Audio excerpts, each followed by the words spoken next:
Hello everyone, मैं सत्येंद्र सिंह आपके अपने इंडियन पीसीएस एकेडमी चैनल में फिर से तहे दिल से स्वागत करता हूं।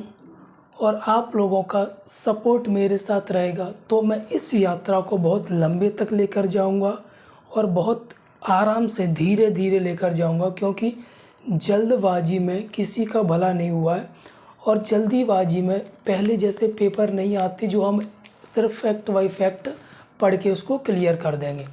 ठीक है, तो आपको आराम से पढ़ना है, कॉन्सेप्ट वाइज पढ़ना है, बिल्कुल भी नहीं रटना।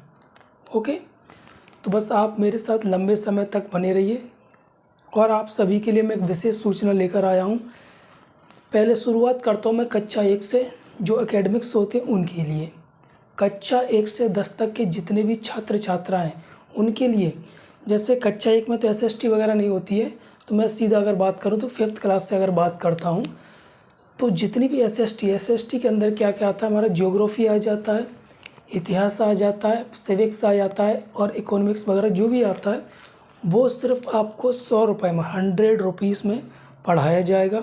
उसके बाद अगर हम बात करें प्रतियोगी एग्ज़ाम के लिए, तो जो भी एग्ज़ाम्स होते हैं जैसे MP पुलिस से लेकर PCS तक के एग्ज़ाम्स, UPSC तक के एग्ज़ाम्स, उसमें जो भी जनरल नॉलेज सामान्य ज्ञान होता है वो मात्र सिर्फ 100 रुपये में सभी छात्र छात्राओं के लिए, चाहे वो कक्षा 5 के हों, चाहे वो SSC पुलिस के हों, चाहे UPSC के हों, मात्र 100 रुपये में आपको क्लास दी जाएगी। और मैं अपना स्थान बता देता हूँ, मेरा जो निवास स्थान है या निज स्थान है मध्य प्रदेश के ग्वालियर में। आप मुझे कांटेक्ट कर सकते हैं। मैं आपको इस वीडियो के डिस्क्रिप्शन में या इस वीडियो के थंबनेल पे कहीं भी यहाँ पे आप बोर्ड पे मैं लिख देता हूँ नंबर, अपना मोबाइल नंबर 9074715365। ठीक है, जैसे आप ग्वालियर के निवासी हैं या ग्वालियर के आसपास के क्षेत्र के निवासी हैं तो आप मुझे इस नंबर पर कॉल कीजिए और मैं आपको जो भी छात्र छात्राएं मेरी क्लास लेना चाहती हैं उनको ये सुविधा उपलब्ध कराऊंगा। ठीक है ना, कोई झूठा आश्वासन नहीं है। ठीक है, क्लियर। इसको आप एक बार नंबर को ट्राई कर सकते हैं। ठीक है, तो मैं जो भी क्लास लेता हूँ, जैसे अभी भी मैं यहाँ से पढ़ा रहा हूँ ऑनलाइन आप सभी को, तो मेरा कोई कोचिंग संस्थान नहीं है। मैं सिर्फ, क्योंकि मेरी फाइनेंशियल स्थिति यानी कंडीशन इतनी अच्छी नहीं है कि मैं कोई भी कोचिंग संस्थान खोल सकूं, क्योंकि कोई भी कोचिंग संस्थान आप छोटे से छोटा खोलोगे ना तो आपको काफ़ी बजट की ज़रूरत पड़ती है, इतना मेरे पास है नहीं। तो जो भी स्टूडेंट, जो भी छात्र छात्रा पढ़ना चाहते हैं तो वो इस नंबर पर कॉल कीजिए, मैं उनको ये लोकेशन दे दूँगा और आप यहाँ पर पढ़ सकते हैं। ठीक है, तो आइए हम चलते हैं अपने टॉपिक की तरफ, पढ़ाई की तरफ। पिछले 4 वीडियो में हमने भारत का भूगोल देखा, भारत के भूगोल का विभाग जो भी टॉपिक वाइज देखा।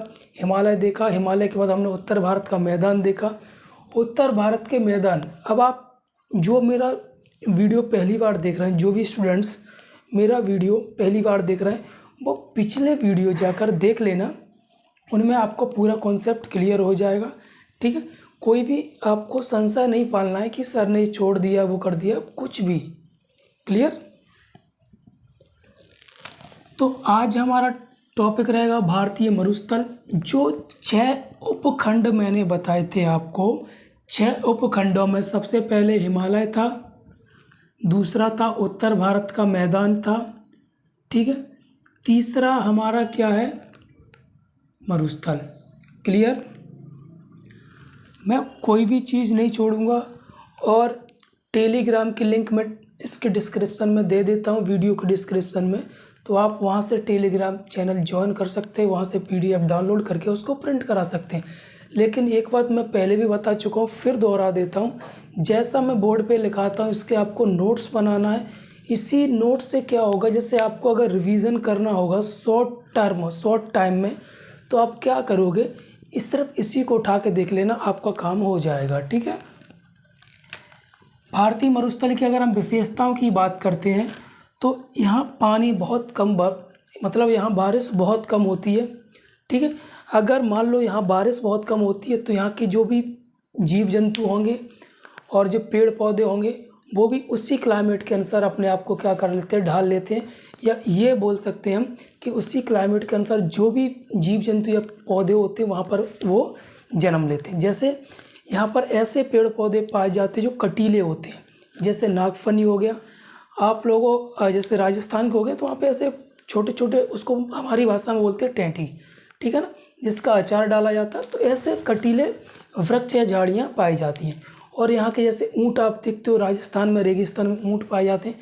तो ऐसे जीव जंतु पाए जाते हैं जो धरातल से, ज़मीन से ऊंचाई पर होते हैं। उससे क्या होता है, वो गर्मी से दूर होते हैं, क्योंकि जो धरातल पर ऊष्मा पाई जाती है उससे उसकी दूरी हो जाती है, ठीक है। पहली विशेषता की अगर बात करें तो 25 सेंटीमीटर वर्षा होती है, बहुत कम वर्षा होती है।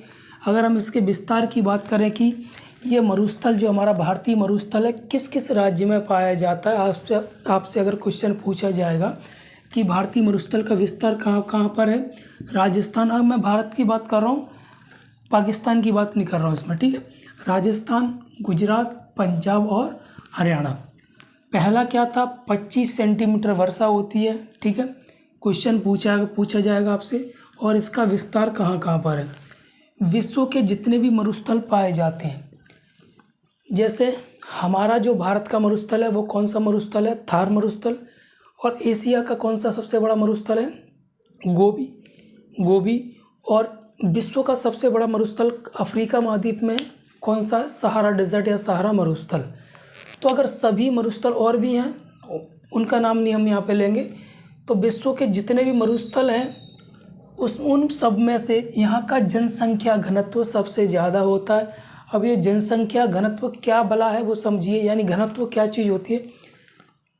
1 किलोमीटर में जनसंख्या घनत्व का मतलब क्या होता है, 1 किलोमीटर में जितने भी लोग पाए जाते हैं उसको हम उस जगह का क्या बोलते हैं, घनत्व या डेंसिटी बोलते हैं, पॉपुलेशन डेंसिटी।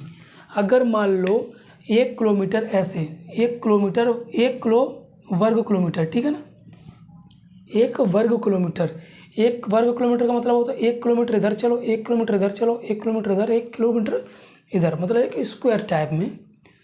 इसके अंदर जितने भी लोग होंगे उसको हम क्या बोल देंगे, उस जगह का जनसंख्या घनत्व बोल देंगे, ठीक है।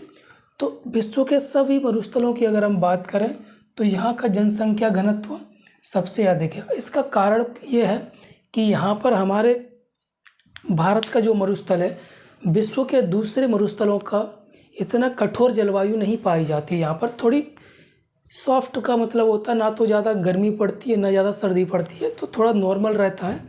हालांकि और भारत के और क्षेत्रों के मुकाबले यहाँ पर गर्मी ज़्यादा रहती है, ठीक है। तो गर्मी यहाँ पर कठोर मौसम ना होने के कारण यह जनसंख्या की इतनी कमी नहीं है, ठीक है। अब यहाँ पर क्या किया गया है, ढाल के आधार पर जो भारतीय मरुस्थल है उसको किसके आधार पर विभाजित किया गया, ढाल के आधार पर। कितने पार्ट में डिवाइड किया गया, 2 भाग में, ठीक है। पहला क्या है, उत्तरी भाग, दूसरा क्या है, दक्षिणी भाग। उत्तरी जो मरुस्थल का उत्तरी भाग है वो कहाँ पड़ता है, पाकिस्तान, इसकी ढलान की अगर बात करें तो पाकिस्तान सिंध प्रांत की ओर है। हमारे भारत से इसकी ढलान किस तरफ है, पाकिस्तान की ओर, ठीक है। पाकिस्तान की नदी है सिंध प्रांत, उसकी ओर, ठीक है। अगर वहीं हम दक्षिण की बात करें तो इसकी ढलान किसकी ओर है, कच्छ के रण की ओर, ठीक है। और यहाँ पर जो भी नदियाँ पाई जाती हैं वो नदियाँ 12मासी नदियाँ नहीं होती हैं। जैसे हमारा जो प्रायद्वीपीय भारत है वहाँ पर भी मानसून नदियाँ पाई जाती हैं, लेकिन 12मासी नदियाँ नहीं पाई जाती हैं, ठीक है ना। तो यहाँ पर भी अगर हम बात करें तो यहाँ पर कैसी नदियाँ पाई जाती हैं, मौसमी नदियाँ। मौसमी नदियाँ का मतलब क्या होता है कि जब बारिश का मौसम आता है तभी ये नदियाँ बहना चालू हो जाती हैं, बाकी मौसम में ये नदियाँ क्या होती हैं, सूख जाती हैं। और यहाँ की सबसे प्रमुख नदी की हम बात करें तो कौन सी नदी है, लूनी नदी यहाँ की सबसे प्रमुख नदी है, ओके। तो ये हमारे भारतीय मरुस्थल का पूरा एनालाइज था। इसको आपको ऐसे ही या इससे अच्छा भी आप बना सकते हैं। उसको पूरा क्या करना, कॉपी में बना लेना, ठीक है। क्लियर।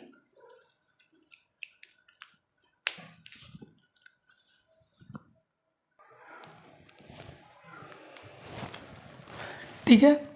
तो मरुस्थल में आपको जो भी डाउट होंगे वो आप मुझे बता सकते हैं। उसके बाद हमारा चौथा खंड यानी चौथा उपखंड क्या है हमारा, प्रायद्वीपीय पठार। एक बार मैं फिर रिवीजन कर देता हूँ वो 6 उपखंडों को। पहला हिमालय, दूसरा उत्तर भारत का मैदान, तीसरा मरुस्थल, चौथा प्रायद्वीपीय पठार, और इसको इंग्लिश में बोलते हैं पेनिनसुलर प्लेट्यू या पेनिनसुलर इंडिया। अब समझना इसको थोड़ा। प्रायद्वीपीय पठार बोलते किसे हैं, मतलब किस, ये शब्द का मतलब क्या है, और इस एरिया मतलब इसको प्रायद्वीपीय पठार क्यों बोलते हैं। तो मैंने आपको लगभग 2 लेक्चर पहले मैंने आपको ये चीज़ बताई थी कि जो चीज़ या जो खंड, जो भूमि तीनों साइड से, एक साइड, 2 साइड, 3 साइड, 3 साइड पानी से घिरी हो, एक साइड भूमि से घिरी हो, उसको हम क्या बोलते हैं, प्रायद्वीपीय पठार बोलते हैं। इतना क्लियर। मैं यहाँ मैप पे आप समझाता हूँ। यहाँ पर ये मध्य प्रदेश, ठीक है। यहाँ पर सतपुड़ा हो गई, मालवा हो गया, बुंदेलखंड हो गया, बघेलखंड, रीवा पन्ना का पठार, ठीक है, मध्य भारत का पठार। इस क्षेत्र को भी हम यहाँ से लेकर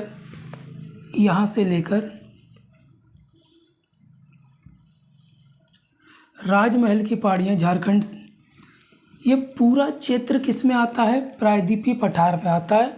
एक बार फिर से मैं दोहरा देता हूँ। मध्य प्रदेश के ऊपर जैसे अभी यहाँ पर आपको सब मिलेगा, अरावली की पहाड़ियाँ उत्तर पश्चिम में, इधर राजमहल की पहाड़ियाँ, पश्चिम में गुजरात, इधर इलायची की पहाड़ियाँ। इस क्षेत्र यहाँ से लेकर ये पूरा क्या कहलाता है, हमारा प्रायद्वीपीय पठार कहलाता है। यहाँ पर आता है दक्कन। इस पूरे क्षेत्र को हम क्या बोलते हैं, प्रायद्वीपीय पठार बोलते हैं। इस क्षेत्र में कई छोटे छोटे पठार हैं, जैसे मालवा का पठार, मध्य भारत का पठार, बुंदेलखंड का पठार, रीवा पन्ना का पठार और बघेलखंड का पठार, सतपुड़ा का पठार और यहाँ पर छोटा नागपुर का पठार। इन छोटे छोटे पठारों से मिलकर ये पठार बना है, इसलिए इसको क्या बोलते हैं, पठारों का पठार भी या महापठार भी कहा जाता है। क्लियर हो गया। अब आप इधर आइए। इसका जो आकार है वो कैसा है, त्रिभुजाकार है। यहाँ से अगर हम देखें तो इसका आकार कैसा है, लगभग त्रिभुजाकार है, ठीक है। इसका विस्तार अगर हम बात करें तो उत्तर पश्चिम, ये हमारी साइड होती हैं, ये उत्तर हो गया, ये दक्षिण हो गया, ये पूर्व हो गया, ये पश्चिम हो गया। इन दोनों की जो बीच की साइड होगी वो कौन सी होगी, उत्तर पश्चिम। तो उत्तर पश्चिम में अरावली, पूर्व में इधर राजमहल की पहाड़ियाँ, पश्चिम में गिर पहाड़ी पश्चिम, ये गिर पहाड़ी मतलब गुजरात की पहाड़ियाँ, दक्षिण में इलायची की पहाड़ियाँ, तो इनके बीच के क्षेत्र को हम क्या बोल देते हैं, प्रायद्वीपीय पठार बोल देते हैं। इतना क्लियर हो गया। उसके बाद मैंने आपको चीज़ बताई थी, हाँ, उससे पहले क्या देखेंगे हम, इसकी औसत ऊंचाई की बात करते हैं। इसकी औसत ऊंचाई कितनी है, 600 से 900 मीटर औसत ऊंचाई। कहीं ज़्यादा भी हो सकती है, कहीं मान लो कहीं ज़्यादा है 1 किलोमीटर हो गया, ठीक है, कहीं कहीं ये कम है, कहीं कहीं इतना है, कहीं कहीं गड्ढे भी हैं, ठीक है। तो इसकी अगर हम औसत ऊंचाई की बात करें तो औसत ऊंचाई इसकी कितनी है, 600 से 900 मीटर। हाँ, इसकी मैं बोल रहा था ये कैसे बना है, ये मैंने आपको पहले ही बताया था जब मैंने पेंजिया पढ़ाया था, जब मैं हिमालय करा रहा था मैं। तो फिर से समझिए जो लोग पहली बार देख रहे हैं।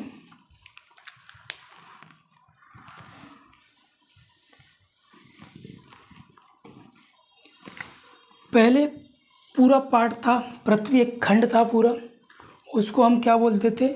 पेंजिया बोलते थे। फिर पृथ्वी की आंतरिक गति, पृथ्वी के अंदर क्या आंतरिक गति हुई, किस सिद्धांत के अनुसार बोला जाता है? प्लेट विवर्तनी का सिद्धांत। उसके अनुसार ये 2 खंडों में विभाजित हो गया। ऊपर के खंड को हम अंगारा लैंड बोलते हैं, नीचे को हम गोंडवाना लैंड बोलते हैं। क्लियर? बीच में क्या है? तैथिस सागर है। इसी की जगह, तैथिस सागर की जगह किसका निर्माण हो गया है? हिमालय का निर्माण हो गया है। ठीक है, मैंने क्या बताया था उस दिन जब हिमालय पढ़ा रहा था, तो इस नीचे के हिस्से को हम क्या बोल देते हैं? यूरेशिया। इस नीचे के हिस्से को हम क्या बोल देते हैं? यूरेशिया। ठीक है, यूरोप महाद्वीप और एशिया महाद्वीप दोनों का हिस्सा है। ठीक है, और ये गोंडवाना लैंड का जो उत्तर का हिस्सा है उसको हम क्या बोल देते हैं? प्रायद्वीपीय पठार या भारत। क्लियर? गोंडवाना लैंड टूटकर उत्तर के प्रभाव से निर्माण, मतलब जब गोंडवाना लैंड, जैसे जो अभी क्या है, जैसे 2 थे पहले क्या था? एक ही था, उसके बाद ये 2 पार्ट में डिवाइड हो गया। इसके बाद इसमें लगातार विभाजन होता जा रहा है और हमारे सामने कितने महाद्वीपों के रूप में आ गया? ये 7 महाद्वीप या 7 खंडों के रूप में आ गया। पहला 1 खंड था, फिर 2 खंड हुए, फिर लगातार इसमें क्या हो रही? गति हो रही है, उससे 7 महाद्वीप यानी 7 खंड हमारे सामने आ गए हैं। क्लियर हो गया? फिर इसमें जो गोंडवाना लैंड था, इसके ऊपर के हिस्से को हम क्या बोल देते हैं? प्रायद्वीपीय पठार बोल देते हैं। और जो प्रायद्वीपीय पठार, वहाँ पर कैसी चट्टानें पाई जाती हैं? आग्नेय चट्टानें और रूपांतरित चट्टानें। ठीक है, इसकी ढाल कैसे है? इसकी ढाल की अगर हम बात करें, इसकी ढाल कैसे? पश्चिम से पूर्व की ओर। इधर पश्चिम है, इधर से इस तरफ है। अभी मैं बताऊंगा कैसे। देखना, यहाँ पठारों का पठार कहते हैं क्योंकि इस पर कई पठार पाए जाते हैं। अब इसके ढलान की अगर हम बात करते हैं, यहाँ से मान लो कावेरी नदी निकलती है, गोदावरी नदी निकलती है, कृष्णा नदी निकलती है। सभी नदियाँ किधर जाती हैं? इधर जाती हैं। 2 नदियों को छोड़कर वो क्यों? वो कौन सी 2 नदियाँ? अब इधर ही क्यों जाती हैं? क्योंकि इधर ढलान है, ये ढलान की साइड बहती हैं। तो पश्चिम से पूर्व की ओर इसकी क्या है? ढलान। 2 अपवाद हैं इसके, जो मध्य प्रदेश की नदियाँ हैं 2, नर्मदा और तापी। ठीक है, 2 नदियाँ कौन सी हैं? नर्मदा और तापी। वो उल्टी बहती हैं। उल्टी का मतलब क्या होता है? पूर्व से पश्चिम की ओर। ये पश्चिम से पूर्व की ओर बहती हैं क्योंकि ये भ्रंश घाटी में बहती हैं। भ्रंश घाटी का मतलब क्या होता है? ये अपना रास्ता बना लेती है, एक नाली टाइप का गड्ढा बना लेती है, उसमें ये बहती हैं। ठीक है ना, इसलिए ये किधर बहती है? इधर बहती हैं, और ये खंपात की खाड़ियाँ अरब सागर में आके गिर जाती हैं। ये हमारा प्रायद्वीपीय पठार था पूरा। इसके अंदर छोटे छोटे पठार है, सतपुड़ा का पठार, मेखल श्रेणी का पठार, मध्य भारत का पठार, बुंदेलखंड का पठार, बघेलखंड का पठार, मालवा का पठार।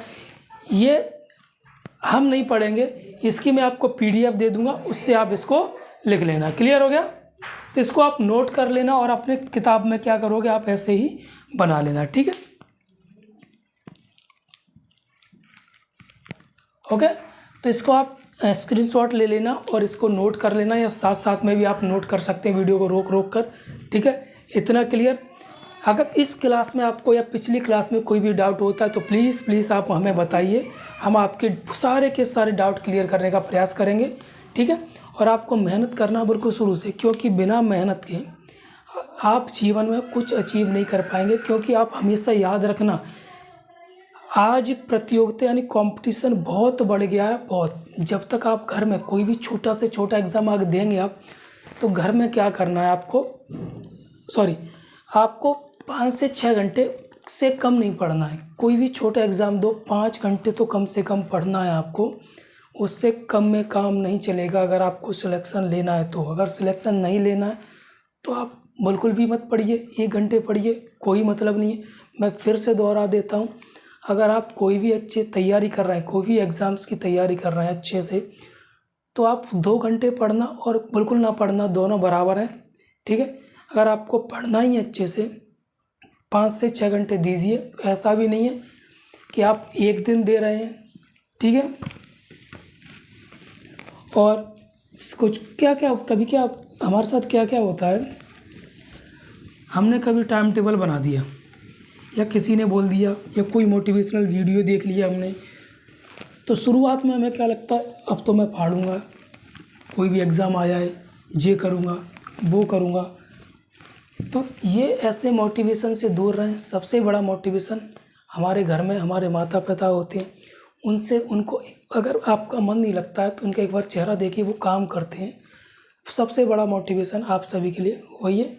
इसलिए मैं आप सभी से निवेदन करता हूँ कि आपको लग जाना है एग्ज़ाम, कोई भी एग्ज़ाम, मुझसे पढ़ो चाहे किसी और से पढ़ो, बस आपको क्या करना है एग्ज़ाम क्लियर करना है और अपने भविष्य को क्या करना है एक नई दिशा देना। और नई दिशा का मतलब एक अच्छी दिशा, संघर्षशील जीवन से निकलकर पूरे घर को निकालकर एक अच्छी दिशा दीजिए और मस्त रहिए, ठीक है। और लोड लेकर बिल्कुल नहीं पढ़ना है, ना मशीन बनना है हमें। आप विकास दिव्यकीर्ति सर को जानते हैं, मैं उनसे बहुत ज़्यादा मोटिवेट रहता हूँ।